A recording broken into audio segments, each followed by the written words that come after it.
আল্লাহ রাব্বুল আলামিন হাজারো গুনাহ করার পর, হাজারো অন্যায় করার পর আল্লাহ রাব্বুল আলামিন আপনাকে আমাকে আশার আলো জানায় আল্লাহ তাআলা দিয়েছেন, বান্দা হে আমার বান্দি, তুমি হাজারো অন্যায় করেছো, তুমি হাজারো গুনাহ করেছো, জীবনটা পার করে দিয়েছো নাফরমানি করে, কিন্তু বান্দা তোমার ভিতরে যদি আমি আল্লাহর ভয় ঢুকাইতে পারো, আমি আল্লাহর ভয় নামক মেডিসিন ঢুকায়া এই গুনাহ থেকে ফিরে আসার মতো আসতে পারলে যুবক, ও পর্দার আম্মা জান, গুনাহ থেকে যদি ফিরে আসার মতো পাক্কা ওয়াদা করতে পারো, আল্লাহ রাব্বুল আলামিন বলেন, والذين إذا فعلوا فاحشة أو ظلموا أنفسهم ذكروا الله বান্দা বান্দি যখন কোন গুনাহ করার পর, বান্দা বান্দি যখন কোন জুলুম করার পর সঙ্গে সঙ্গে আমি আল্লাহর ভয় ওই বান্দা বান্দির অন্তরে ঢুকে যাবে, আর আমি আল্লাহর ভয় ওই গুনাহ থেকে বাঁচার জন্য আমি আল্লাহ রাব্বুল আলামিনের দেখানো তওবার রাস্তায় আসবে, বান্দা তওবা করতে দেরি হবে, আমি আল্লাহ ওই বান্দা বান্দির গুনাহ মাফ করতে দেরি হবে না। সুবহানাল্লাহ।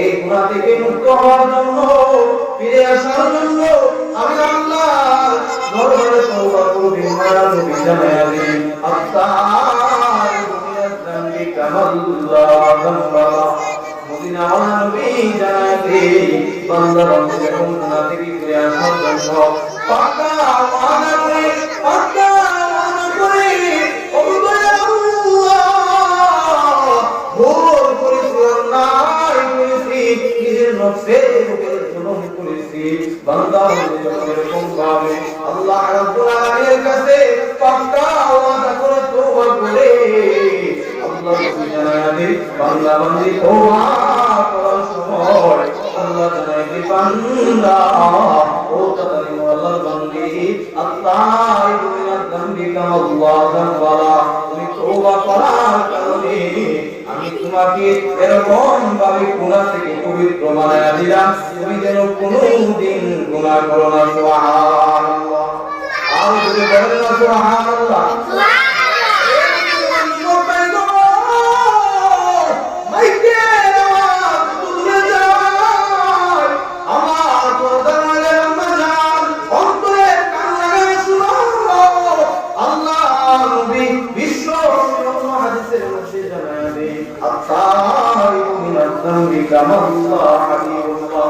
এই বান্দা বান্দি গুনাহ থেকে মাফ পাওয়ার জন্য, অপবিত্র আত্মাকে পবিত্র করার জন্য আমি আল্লাহর কাছে তওবা করবে, আমি আল্লাহ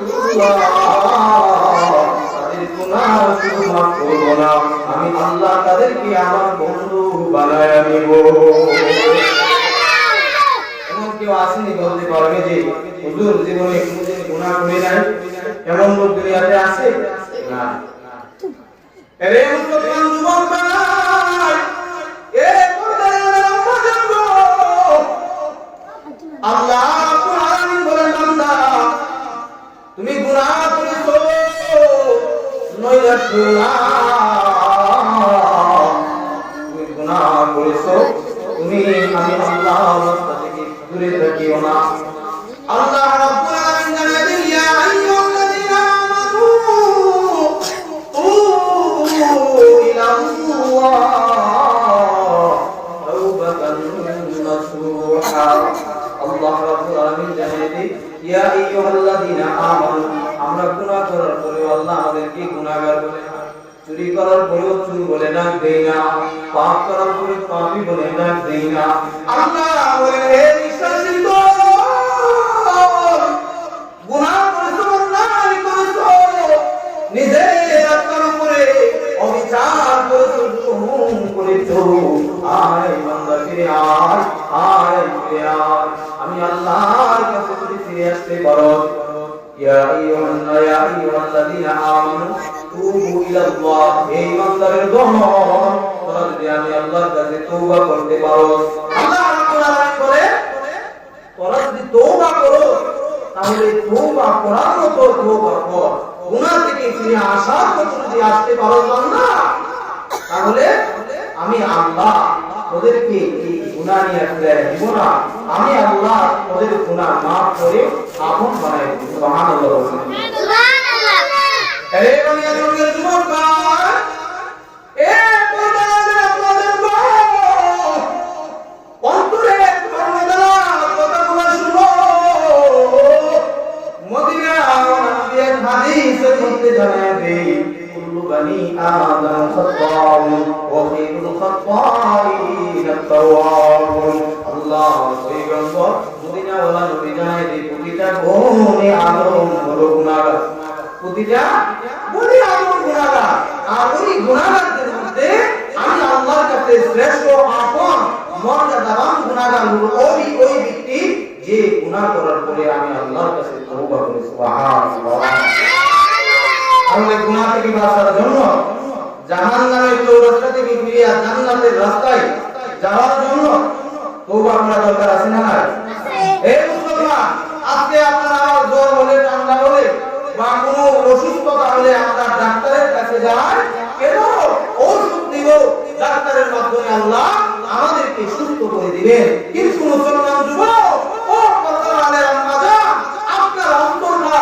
গুনাহ মরিচিকা করতে করতে আপনার অন্তরটা ছাই হয়ে গেছে আপনি ওই অন্তরের একটাবার ডাক্তার দেখানোর চেষ্টা করেন না আপনি গুনাহ করতে করতে আপনার ঠিকানা জাহান্নাম বানিয়ে ফেলতেছেন কিন্তু একটাবার চেষ্টা করেন না আল্লাহ তো আপনার জন্য ঔষধ রাখছে বান্দা 50 বছর চলে গেছে এক বেলায় নামাজ পড়ো না বান্দা তোমার উপর হজ ফরজ হয়েছে হজ তুমি পড়তেছো না বান্দা আমি আল্লাহর শরীয়তের বিধিবিধান তোমার উপরে আরোপণ করা হয়েছে তুমি ওইগুলা পালন করতেছো না বান্দা আবার চিন্তা করতেছো এখন চুল পাকায় ফেলছি এখন সময় অতিবাহিত করে ফেলেছি এখন বৃদ্ধ হয়ে গেছি একদিন যুবক ছিলাম এখন বৃদ্ধ হয়ে গেছি এখন আর তওবা করলে আল্লাহ মাফ করবে এই চিন্তা নিয়ে বান্দা তুমি আমি আল্লাহর রহমত থেকে নিরাশ করবে আল্লাহ রাব্বুল আলামিন এই আয়াতের মধ্যে বলেন কুল ইয়া ইবাদিয়াল্লাযীনা আসরাফু আলা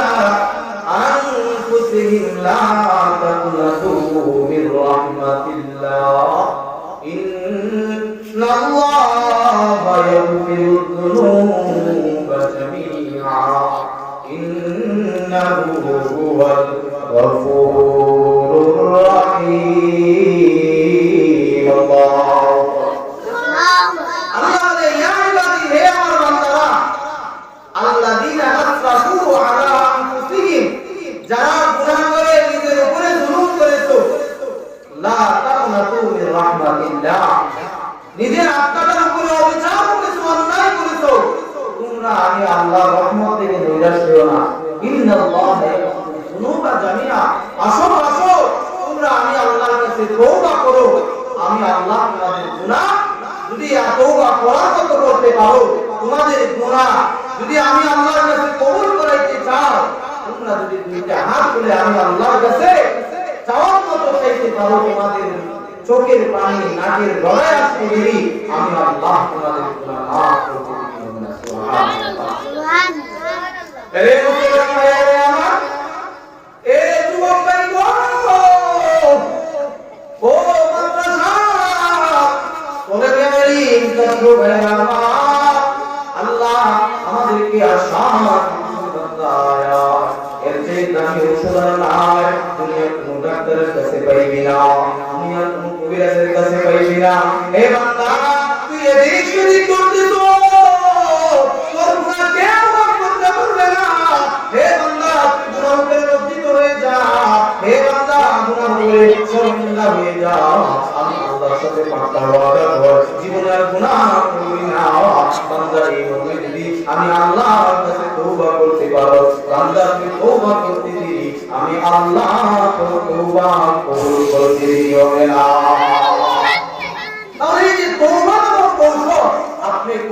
দিয়ে এখানে পাবেন, তাহলে এই ঔষধ আমাদের সেবন করা দরকার আছে না? আমরা তো গুনাহ করতে করতে অন্তরটাকে মরিচিকা যারা বন্ধ করে দিয়েছি, আমাদের শারীরিক চিন্তা গভীর মধ্যে শুধু গুনাহ। এই অবস্থায় যদি মালাকুল মাউত আপনার আমার কাছে চলে আসে, কি জবাব দিবেন? আপনি কি নিয়ে আল্লাহর দরবারে দাঁড়াবেন, আল্লাহর আদালতে দাঁড়াবেন? ও কাতরি মোহাম্মদ যুবক, ও বিন্দু বাবা, ও পদ্মার মা বোনেরা, তোমার গুনাহ কি পরিমাণ হয়েছে? তোমার গুনাহ কি সমুদ্রের ফেনা পরিমাণ হয়েছে? তোমার গুনাহ কি আসমান জমিনটা বস্তু হয়ে গেছে? তোমার গুনাহ কি বহুত পাহাড় পরিমাণ হয়ে গেছে? তাহলে তুমি নিরাশ হও না। আল্লাহ বলে, বান্দা আয়, আমি আল্লাহর কাছে তওবা কর, গুনাহ থেকে ফিরে আসার জন্য চেষ্টা কর। আমি আল্লাহ তোর গুনাহ যদি আসমান জমিনটা গুনাহ দ্বারা বন্ধ হয়ে যায়, তারপরেও আমি আল্লাহ তোর গুনাহগুলো মাফ করে করে পবিত্র বানিয়ে দেব। সুবহানাল্লাহ, সুবহানাল্লাহ, সুবহানাল্লাহ। এই মুসলমান ভাইরা আমার, যুবক ভাইগো, পর্দার আম্মা জান, বাবা শুনো, আপনার ছিল দুনিয়া আজকে নাই, আপনার আম্মা ছিল না, আপনার দাদা নাই, দাদি নাই, কোনো পুরুষ নাই, আজকে তারা দুনিয়া থেকে চলে গেছে। আপনার আমার কোনদিনের মনের ঘন্টা বেজে একবারের জন্য আমরা চিন্তা করি না। আদর গুনাহ করার পর, সারাদিন গুনাহ করার পর, রাত্রিবেলায় বালিশের সাথে মাথা একটা চিন্তা করো না যুবক, আরে এই দুনিয়া যদি কবরে যায়, কবর তো পরিচিত ঘর, কবর তো মুখামুখ হয়ে ঘর, কবর তো সাপ বিচ্ছুর ঘর, এই কবরে কেমনে সাপ বিচ্ছুর কামড় সহ্য করবো? এই কবরে যাওয়ার পর কেমনে কবরের আযাব সহ্য করবো না? কবরের আযাব থেকে বাঁচতে হলে আপনার গুনাহ লয়া মরা দরকার না, মরার আগে গুনাহ থেকে ক্ষমার ছায়া নেওয়া দরকার। মরা এই মুসলমান ভাইরা আমার, আপনার নবী মদিনা নগরী জানায় দেয়, এ উম্মত, আমার কোনো গুনাহ নাই, আমার সামনে পিছনে সব কিছু মাফ, আমি হইলাম মাসুম, তারপরেও আমি দৈনিক 100 বার আল্লাহর কাছে তওবা করি। যার সামনের পিছনের সব কিছু মাফ, জান্নাতের সার্টিফিকেট পাচ্ছ। উনি যদি 100 বার তওবা করেন, এর দ্বারা কি বুঝাইতেছেন? আমাদেরকে শিক্ষা দিতেছেন, হে উম্মত, আমার কোনো গুনাহ নাই, আমার কোনো গুনাহ নাই, তারপরেও আমি তওবা করতেছি তোমাদেরকে শিক্ষা দেওয়ার জন্য।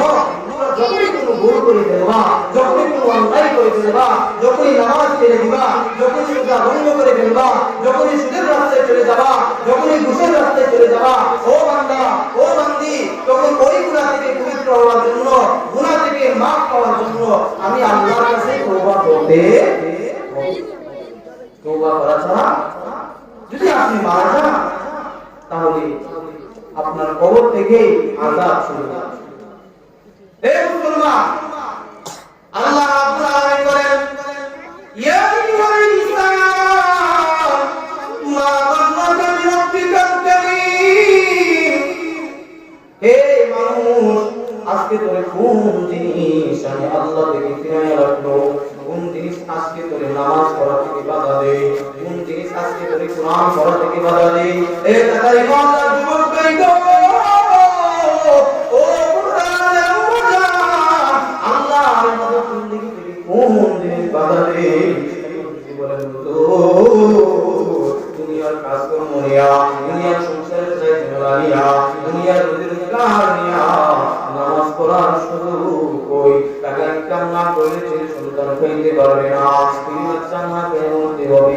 এই মুসলমান যুবক, ও পর্দার আম্মা জান, এই অবস্থায় যদি আপনার কাছে মালাকুল মউত চলে আসে, আপনার কাছে মালাকুল মউত চলে আসে, আপনারা বলে আপনার যে আদরের সন্তান, আপনার যে আদরের স্ত্রী, আপনার যে আদরের মা বাবা, মালাকুল মউতের কাছ থেকে আপনার এই বাসা নিয়ে জন্য সময় চাইতে পারবে না পারবে না।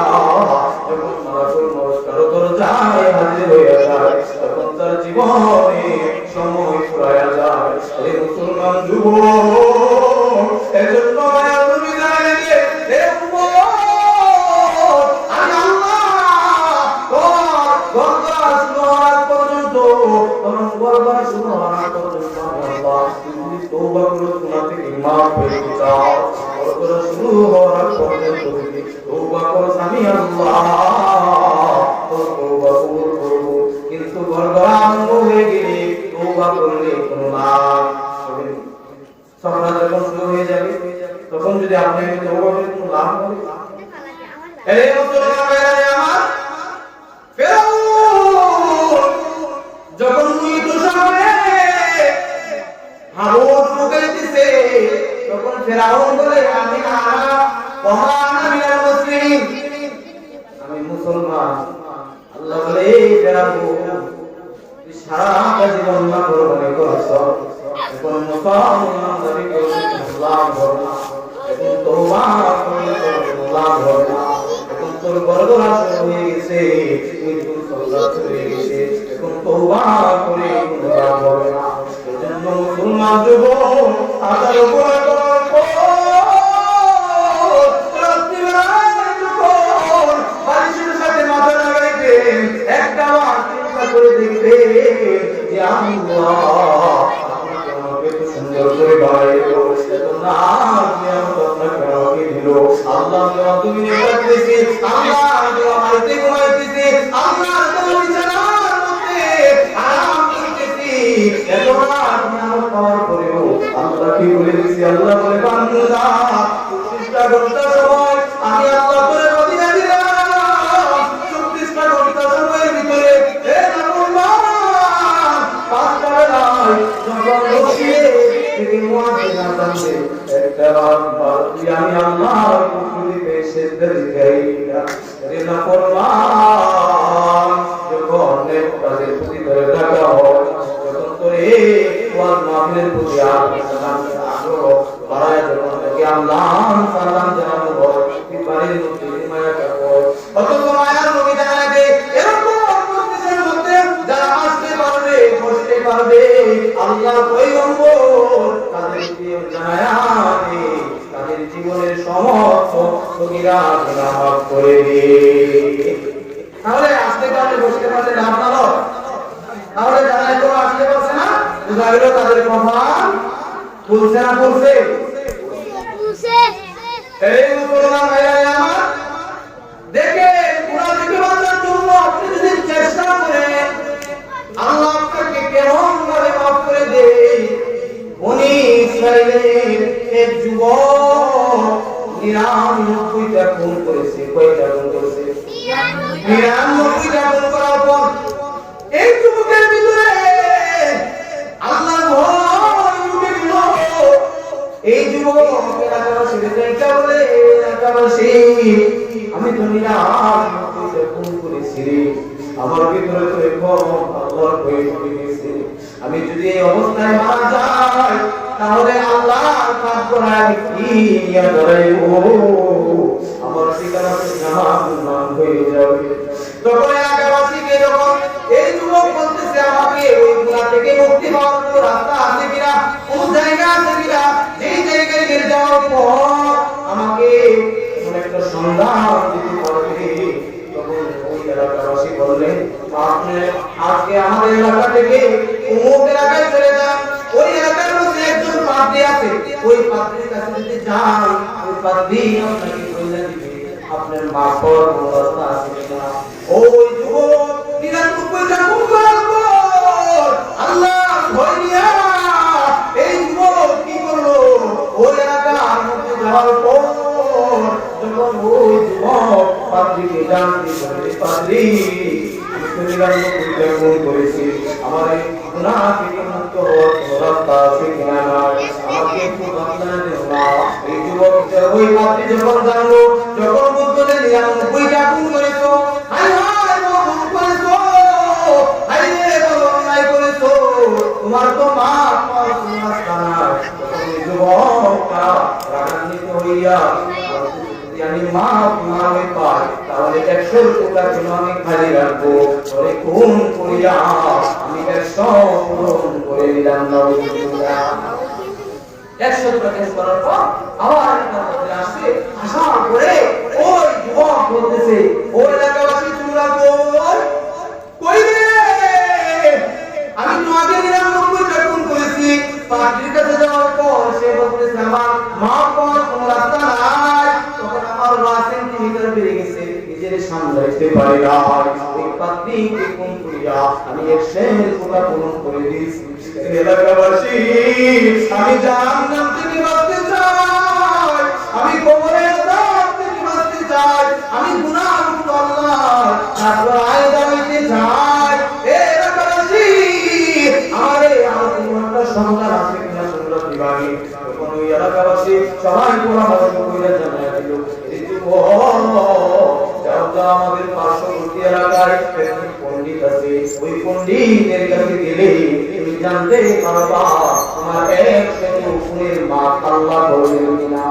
ওই যুবকটা যখন নিজের এলাকা ছাড়িয়া অন্য এলাকায় যাও গেল, যাওয়ার পর ওই যুবক ডাক দিয়ে বলল, খ্রিস্টান পাদ্রী ও খ্রিস্টানের আরে আমি তো 100 খুন করেছি, আমার কি গুনাহ মাফ করার রাস্তা আছে? তখন ওই খ্রিস্টান পাদ্রী ডাক দিয়ে বলে, এই যুবক তুমি তো বড় অন্যায় করেছো, তুমি তো বড় অপরাধ করেছো, তোমার এলাকার মানুষ বড় পাপী, তোমার এলাকার মানুষ বড় নাফরমান, এজন্য তোমাকে তাড়াতাড়ি তারা রাস্তা দেখাই দিতেছে না। এই যুবক যাও যাও আমাদের পার্শ্ববর্তী এলাকার, তুমি তোমার এলাকায় এখন যাইবা না, আমার এলাকা থেকে আমাদের পার্শ্ববর্তী এলাকায় যাইবা। ওই এলাকার মানুষ বড় পরহেজগার, ওই এলাকার মানুষ বড় নামাজি, ওই এলাকার মানুষ বড় তাকওয়াবান, ওই এলাকার মানুষ বড় নেককার। এই যুবক যাও যাও, দেরি করিও না, এই যুবক যাও তাড়াতাড়ি চলে যাও। ওই পাপী থেকে পরামর্শ নিয়া তখন ওই 100 নিয়মত যুবক ওই পাপীর বাড়ি থেকে রওনা হয়ে গেল। প্রতিমধ্যে যখন অর্ধেক রাস্তায় গেল, অর্ধেক রাস্তায় যাওয়ার পর মালাকুল মাউত আজরাইল তার সামনে আসিয়া হাজির হয়ে গেল। সুবহানাল্লাহ। আমি যে বলেন না সুবহানাল্লাহ। মালাকুল মাউত আইছে মানে কি? আরে কি রাখবো না নিয়ে নিব আর জীবন এখানে কি এই যুবক ওই মালাকুল মাউত আজরাইল কে দেখার পর এই যুবক ভয়ে জোর করে কাঁপতে কাঁপতে মাটির মধ্যে পড়ে গেল। আর চিন্তা করতেছে, হাই রে আমার মা হলো না, আমি তো জাহান্নাম থেকে বাঁচতে পারলাম না, আমি যদি আমার গুনাহ করে প্রায়শ্চিত্ত করতে পারলাম না।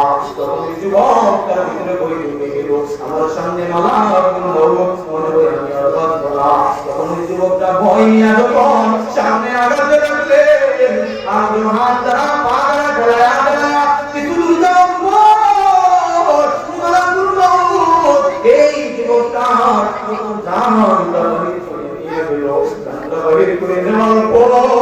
তখন হৃদয় করে আসিয়া ওই যুবকের বুকের নিয়ে টানাটানি করতে শুরু করে দিল। জান্নাতের ফেরেশতারা এসে বলতেছে, ওই যুবক গুনাহ থেকে মাফ পাওয়ার জন্য সে চেষ্টা করে অর্ধেক রাস্তা পার হয়ে চলে আসছে, আমরা তাকে জান্নাতে নিয়ে যাইব। আর আযাবের ফেরেশতারা এসে বলতেছে, এই যুবক সারা জীবন পাপ করেছে, 100 খুন করেছে, তার কোনো ক্ষমা নাই, সে বড় অন্যায় করেছে, তাই আমরা তাকে নিয়ে যাইব। আল্লাহ জানাবে, ফেরেশতারা তোমরা ওই যুবকের মমিনা তাড়াতাড়ি করিও না। ওই যুবক কত দূর আগালো আর কত দূর বাড়ি থেকে রওনা হয়ে আসলো, তোমরা কি করো, মাফ দিয়া দাও। মাফ দেওয়ার পর আল্লাহ রাব্বুল আলামিন প্রতিভাবে ওই যুবকটা যে এলাকা থেকে রওনা হয়েছে অন্য এলাকায় যাবে, ওই এলাকাটা থেকে যখন রওনা হয়েছে এই জায়গাটা সংকীর্ণ, কিন্তু আল্লাহ ওই যুবকের মনের অবস্থা দেখিয়া ওই যুবক গুনার প্রতি যে শর্মিন্দা হয়েছে, ওই যুবক পাপ পাওয়ার জন্য যে চেষ্টা করতেছে, ওই জায়গাটা আল্লাহ বৃদ্ধি করে দিলেন। বৃদ্ধি করে দেওয়ার পর আল্লাহ জানাবে, জান্নাত ওই যুবকের পুরা জান্নাতের মধ্যে নিয়ে নাও। আমি আল্লাহ আমি আল্লাহ খুশি হইয়া ওই যুবককে মাফ করিয়া দিলাম। আপনি আমি চেষ্টা করি মাফ করব না। আমি যদি গুনাহ নিয়া গুনাহটা কি বলে পয়সাটা কি আল্লাহর কাছে তওবা নাও করি, গুনাহ থেকে ফিরে আসার চেষ্টা নাও করি, এই অবস্থায় কোন মারাত্মক মত চলে আসে, আপনার আবার কি অবস্থা হবে চিন্তা করেন। এই মুসলমান কত মানুষ চলে যাচ্ছে, বাবার আগে ছেলে চলে যাচ্ছে, ছেলের আগে বাবা চলে যাচ্ছে, কত আপন মানুষ আপনার চোখের সামনে থেকে চলে যাচ্ছে, আপনি আর কি এখনো বাধা দেয় না? আপনি সারা জীবন কি এভাবে কাটাবেন? আল্লাহ আপনাকে এত সুন্দর একটা জীবন দিল। আল্লাহ বলেন ওয়া খালাকতুল জিন্না ওয়াল ইনসা ইল্লা লিয়াবুদুন। হে মানুষ, আমি আল্লাহ তোদের বানাই না, আমি আল্লাহর গোলামের জন্য। কিন্তু তুই দুনিয়াতে আমি আল্লাহর সাথে ওয়াদা দেওয়ার পর আমি আল্লাহর গোলামি না করে নাফরমানি করতেছ, আমার গুনাহ থেকে মাফ পাওয়ার জন্য চেষ্টাও করিস না। তুই কি আমি আল্লাহ আযাব এর ভয় করিস না? আমি আল্লাহ আযাব তো বড় কঠিন। আমি আল্লাহর আযাব থেকে যদি বাঁচতে চাই তাহলে তোর জীবনের সমস্ত গুনার উপরে চারটা শর্ত সাপেক্ষে তওবা করলে আমি আল্লাহর পিছনে গুনাহ মাফ করে এর মাসুম বানাই দিব। আমরা মাসুম হইতে চাই তো এক নম্বর হলো আপনি যে গুনাহ করেছেন পিছনের গুনার উপরে লজ্জিত হইতে হবে। দুই নম্বর পাক্কা ইরাদা করতে হবে। তিন নম্বর আমলে বাস্তবায়ন করতে হবে। আপনি নামাজ পড়ছেন না এবং নামাজ পড়তে হবে। রমজান মাস আপনি রোজা রাখছেন না, আপনি রোজা রাখতে হবে। 4 নম্বর দুইটা হক হাক্কুল্লাহ হাক্কুল ইবাদত। বান্দার কোনো হক নষ্ট করে থাকলে বান্দার কাছে মাফ নিতে হবে। আল্লাহর কোনো হক নষ্ট করে থাকলে আল্লাহর কাছ থেকে মাফ নিতে হবে। এই চারটা হক এই যদি শর্তকে সামনে রাখিয়া যদি আপনি আমি তওবা করতে পারি, আল্লাহ বলেন আল্লাহ মিনাত জানবি কামাল্লাহ হাবিবুল্লাহ, আমি আল্লাহ তোমাদের গুনাহ মাফ করে তোমাদেরকে আমি আল্লাহর বন্ধু বানাই দেব। সুবহানাল্লাহ। আল্লাহ রাব্বুল আলামিন আমাদের সবাইকে যেন উত্তম আলোচনা করার উপরে আমল করার তৌফিক দান করুন। সবাই বলুন আমিন। ওয়া আখিরু দাওয়ানা আলহামদুলিল্লাহি রাব্বিল আলামিন। আসসালামু আলাইকুম।